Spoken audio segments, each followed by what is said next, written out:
Bonjour à tous et bienvenue sur le Morning Meeting Trading Institute.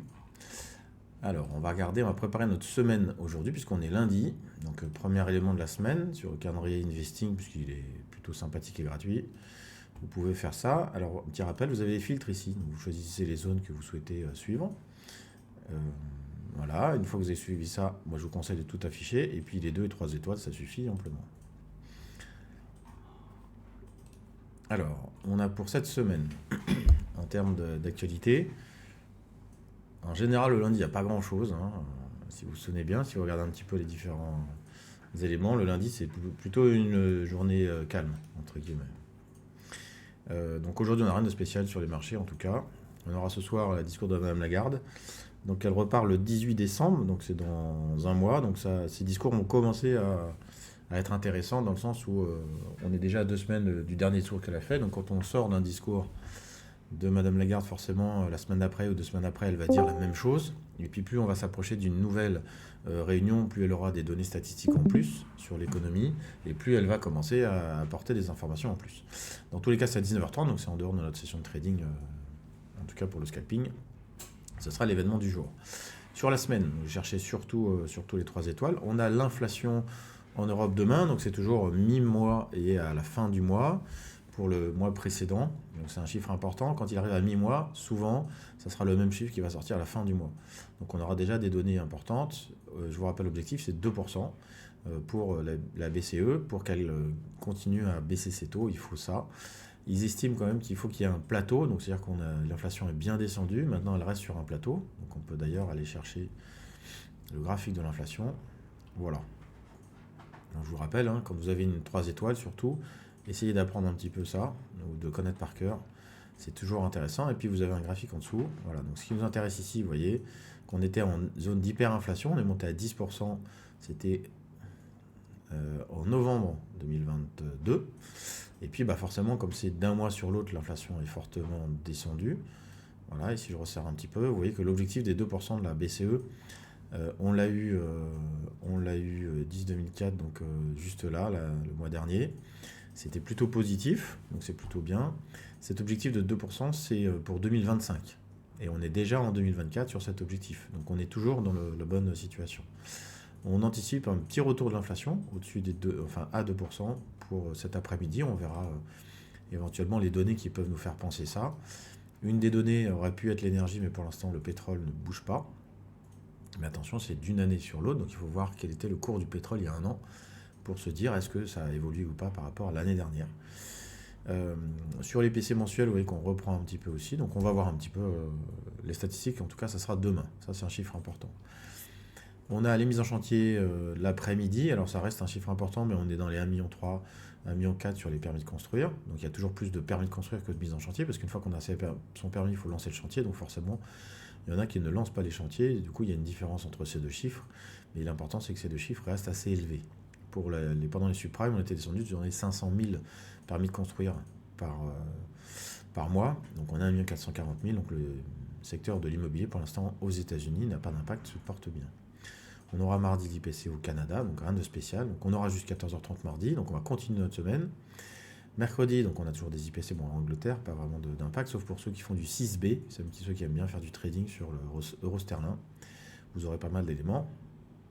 On aura les stocks de pétrole mercredi. Discours de Mme Lagarde à nouveau, à 14h. Donc là, mercredi, pour l'instant, on est bon. Sur le marché américain, pas grand-chose. Jeudi, on a l'inscription hebdomadaire au chômage, comme d'habitude, un indice. Jeudi, les ventes de logements existants également. Et puis vendredi, les PMI. Alors c'est la journée PMI, discours de Mme Lagarde.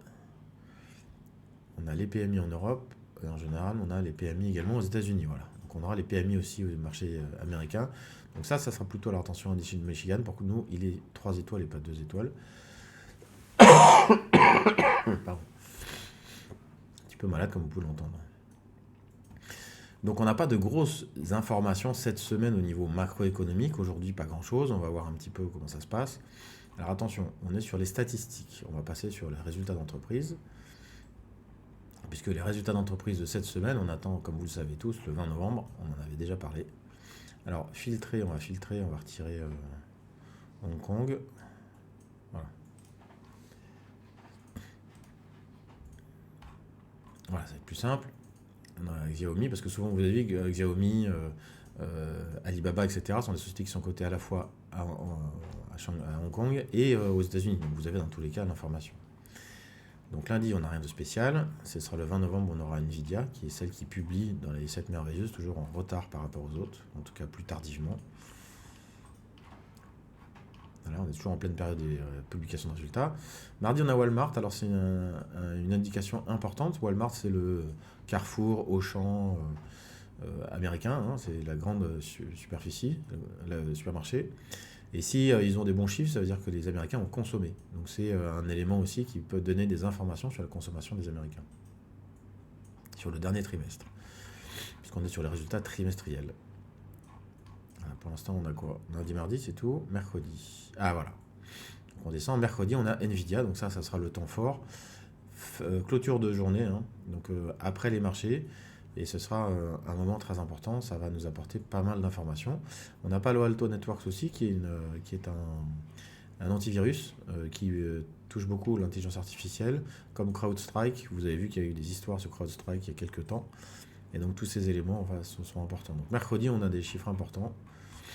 Et on ne remonte pas après mercredi pour l'instant. Donc on est bien comme ça. Donc sur la publication des résultats, mercredi soir, très important. Sur les statistiques, plus calmes, en tout cas lundi, mardi. Donc sur ma préparation de journée, je m'attends aujourd'hui à avoir un marché, pour l'instant, sur la préparation de journée statistique, plutôt calme. Maintenant, je vais regarder les actualités, parce que tout est important. Si je viens sur le VIX, on y remonte un tout petit peu. On était sur du 15, on est sur du 16, donc rien alarmant. Pour l'instant, on est bon. Les marchés européens ce matin sont plutôt sur un petit rebond. On a eu une forte baisse des marchés américains vendredi. On a eu pas mal de compensation. Sur le marché du pétrole aussi, on a une petite baisse encore. Donc on va regarder ça après, on va faire une analyse un petit peu plus complète. Et puis le crypto continue à augmenter. Vous avez quelques cryptos qui prennent pas mal de valeur. On va avoir au fur et à mesure... Donc ça, c'est la préparation sur les statistiques.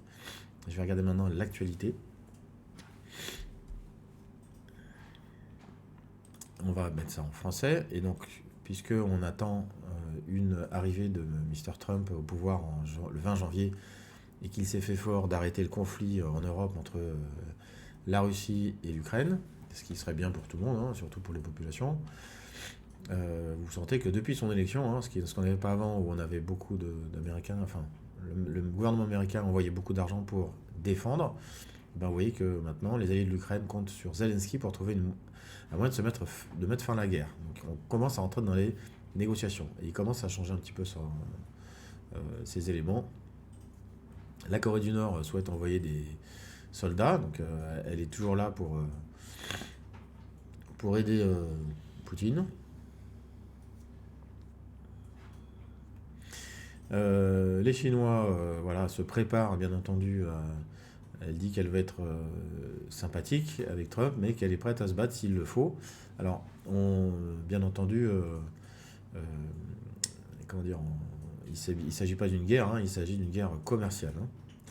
Voilà. Mais les Chinois anticipent qu'il va y avoir une hausse des tarifs des douanes. Donc, comme on en a déjà parlé dans ce morning meeting, une des solutions pour les Chinois, ce serait tout simplement de construire des usines aux États-Unis, comme avait fait Bernard Arnault sur la maroquinerie, pour éviter la hausse des douanes, puisque les États-Unis, et Trump le sait très bien, restent quand même le premier marché commercial au monde, avec des Américains qui consomment énormément, qui sont très riches par population, par personne.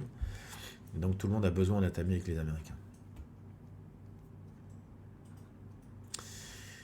Voilà pour les informations. Donc on va voir un petit peu comment ça se passe. Sur la suite, on va voir bientôt...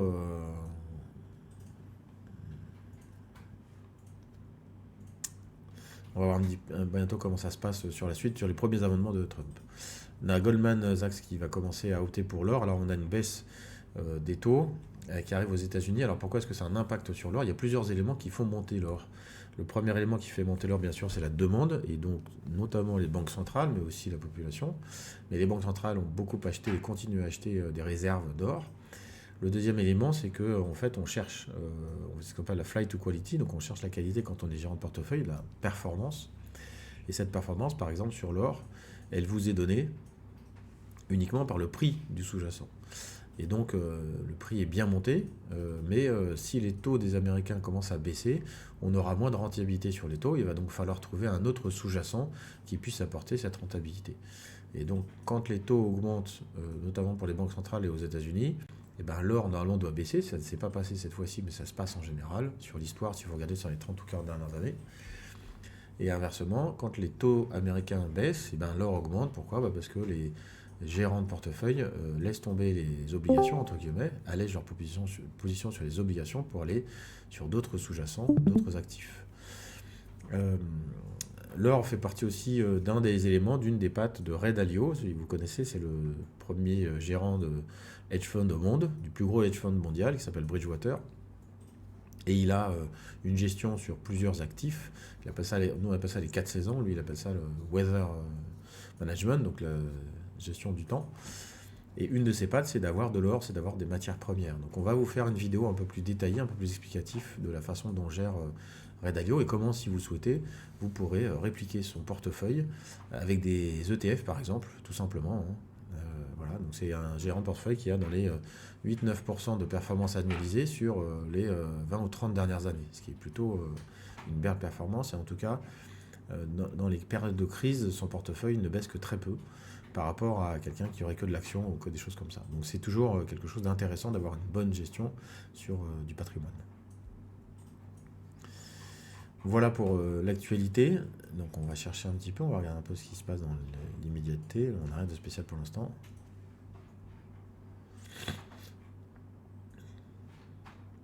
Alors on a un premier appel entre les Allemands et Vladimir Poutine qui s'est déroulé.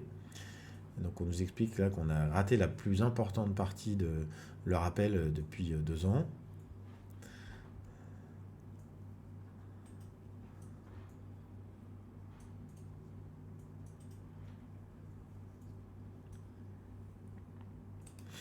Alors, il y a un élément très important, donc vous avez Nord Stream 2.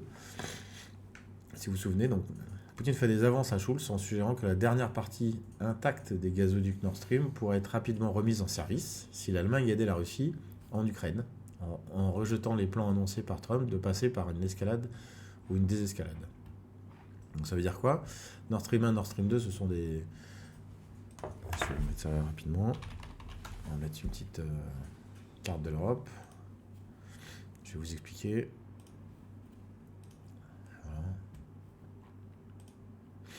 Voilà. Donc en fait, la Russie, 70% de l'énergie allemande vient du pétrole russe. Donc 70% qui est dépendant du pétrole russe. Et donc la Russie envoie par des oléoducs à la Pologne. Qu'est-ce qu'il y a entre la Pologne et la Russie? Eh ben, il y a un petit pays qui s'appelle l'Ukraine, qui avant appartenait à la Russie. Et donc à la base ont été construits un oléoduc qui traverse l'Ukraine pour aller en Pologne pour alimenter l'énergie en Allemagne.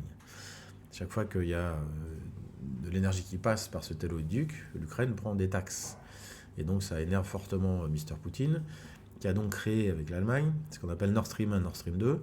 C'est donc un oléoduc qui passe par la mer du Nord ici, qui passe par ici en fait, et qui est dans une espèce de no man's land, c'est-à-dire qu'elle appartient à personne, donc il n'y a pas de taxe à donner à qui que ce soit, et qui arrive directement, alors je ne sais pas si en Allemagne ou en Pologne, il me semble que c'est en Allemagne direct.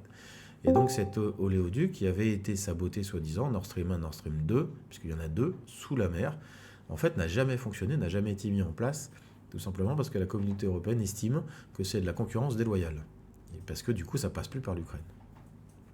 Donc ça avait été saboté, ça avait fait des histoires, mais de toutes les façons il n'y a pas eu, comme vous avez vu, il n'y a pas eu de catastrophe écologique ou quoi que ce soit, tout simplement parce que ces tuyaux sont vides.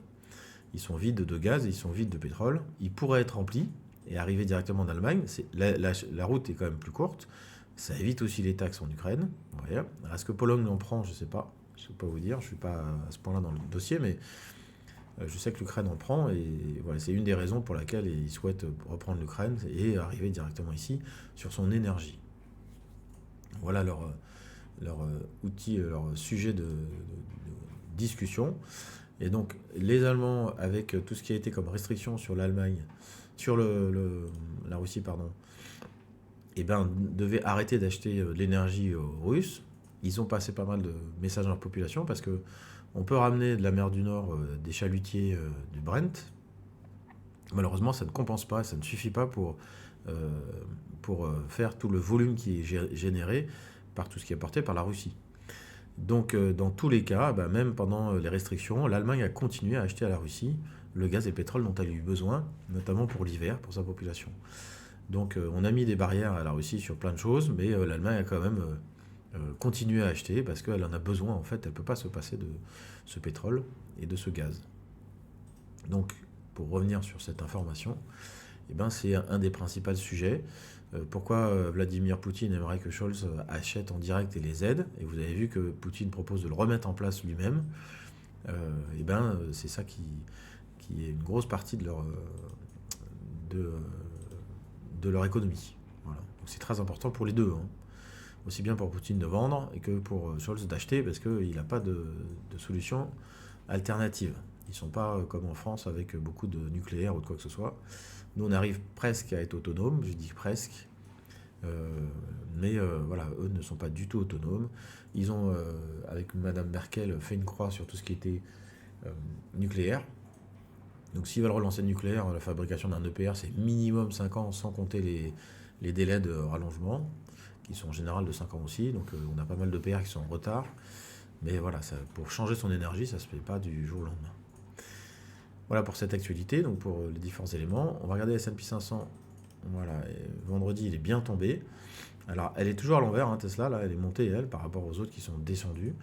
On va encore avoir des actualités sur toute cette partie-là. On va regarder aussi les cryptos. Avec les cryptos, en fait, compense un petit peu ce matin. Mais on reste sur quelque chose de très fort pour le Bitcoin, puisque on va regarder ensemble le graphique du Bitcoin. Il ne cesse de monter et il ne retrace pas.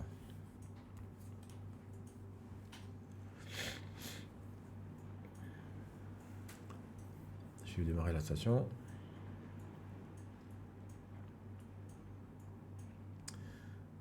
Voilà, ça démarre tranquillement.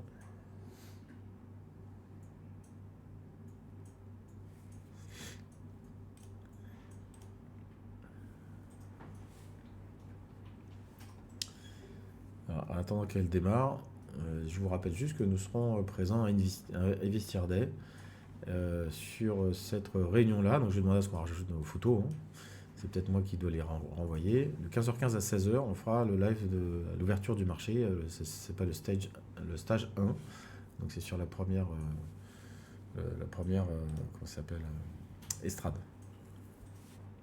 Et donc vous venez quand vous voulez, c'est le 26 novembre, donc c'est la semaine prochaine. Je crois que c'est mardi, hein, ou lundi. Voilà.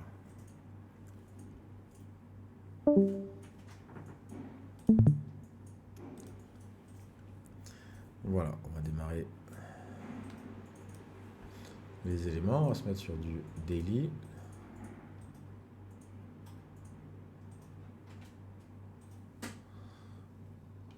Voilà, sur le S&P, donc vous voyez que le S&P, lui, il a bien corrigé. Vendredi, notamment, c'est revenu. On revient sur un 5900 qui était un niveau plutôt intéressant. On va redescendre ça. Voilà, sur du daily, on a un 5900 ici, qui était un niveau qui a arrêté le marché longtemps. On est venu dessus vendredi, on est dessus là. Donc est-ce que c'est un niveau qui va nous permettre de faire un rebond ou d'attendre un petit peu avant une nouvelle information qui notamment arrivera mercredi soir avec Nvidia? C'est une probabilité. Je ne suis pas certain qu'il redescende plus bas, mais souvenez-vous de ce petit mouvement de compensation. Parce qu'on va regarder un petit peu les autres éléments et vous allez voir que tous ne l'ont pas. Voilà, donc le Nasdaq a fait le même mouvement, bien entendu, que les deux se suivent, hein, ils ont beaucoup de techno tous les deux. On est sur aussi un niveau, alors c'est 20 500, le niveau d'avant c'était peut-être 20 650, 20 600, ouais, 20 600, 650. Il est passé un petit peu en dessous, là pour l'instant il est sur du 20 500. On va regarder si ce niveau peut tenir un petit peu. Aujourd'hui qui est une journée plutôt calme en termes d'actualité économique, il y a des chances pour qu'on ait une petite journée. Sur le pétrole, alors on est toujours sur ce 67-66. On est repassé un petit peu en dessous des 67, donc on est à 66,80. Toujours en zone d'achat, selon nous. Donc pour l'instant, on attend. On est sur le bas du range, hein. Voilà, le pétrole, pour l'instant, n'intéresse plus personne. Tout le monde est intéressé par le Bitcoin. C'est tout ce qui intéresse pour l'instant les acheteurs. On va regarder le... Pardon, on est déjà dessus. Mais pour nous, on est toujours en zone d'achat. Si on descend un peu plus bas, à ce moment-là, on sortira de la position pour essayer de reprendre un peu plus bas. On avait vu sur le gold et on avait tracé ce niveau-là. Vous voyez que je viens de démarrer la station, donc on a bien un niveau sur lequel on avait tracé à 20 570, on est à 20 590. On a une zone ici qui peut être intéressante pour un petit rebond et on pourrait mettre un stop par exemple à 20 540. Voilà, 20 590 à 20 540 comme stop pour l'instant et voir si on a un retour sur les 2590, 2540 et si on a un retour à 2640 par exemple pour revenir un petit peu dans les hauteurs. On est peut-être en train de tracer un range aussi comme on l'a fait ici. Voilà, on avait un range ici qui était tracé par deux niveaux qui a duré longtemps. Donc peut-être qu'on est en train sur le bas du range et on aura un haut de range par ici ou par là qui pourra durer plusieurs mois. Sur l'euro-dollar. Sur l'euro-dollar, donc on est sur notre support ici, 1,0520. On est toujours sur ce support 1,0520. Pour l'instant, pour nous, toujours zone d'achat. Un support reste une zone d'achat. Vous voyez que si à chaque fois que vous jouez les supports, vous gagnez. Hein, jusqu'au moment où on casse ce support. Mais en fait, il y a quand même une répétition des supports avant qu'ils soient cassés. Donc il vaut toujours mieux jouer un support ou une résistance plutôt que de jouer un breakout. Parce que c'est plus rare d'avoir un breakout que le reste. Statistiquement, c'est comme ça que ça marche. Donc ici, plutôt zone d'achat. C'est plutôt toujours intéressant. On a la réunion de la Fed le 12 décembre. Donc c'est un petit peu loin.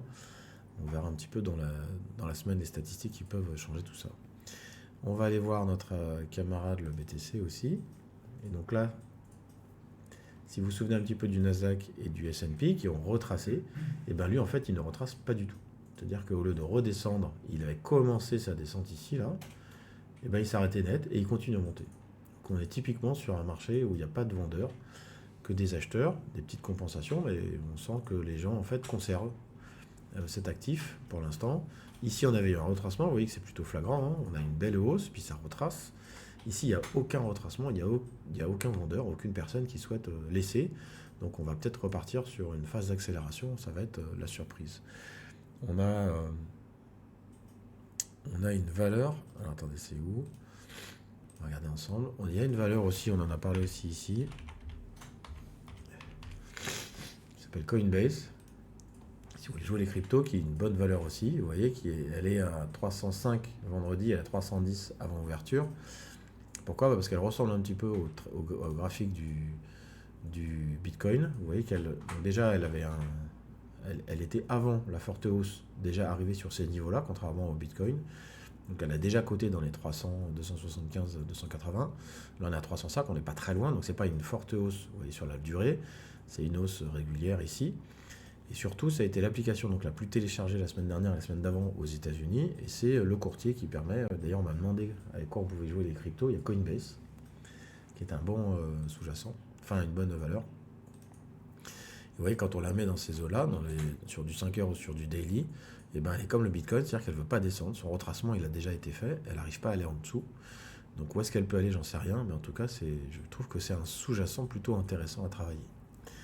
Voilà pour le morning meeting, je pense qu'on n'a rien oublié. Je vous souhaite une bonne session et puis on se retrouve demain matin.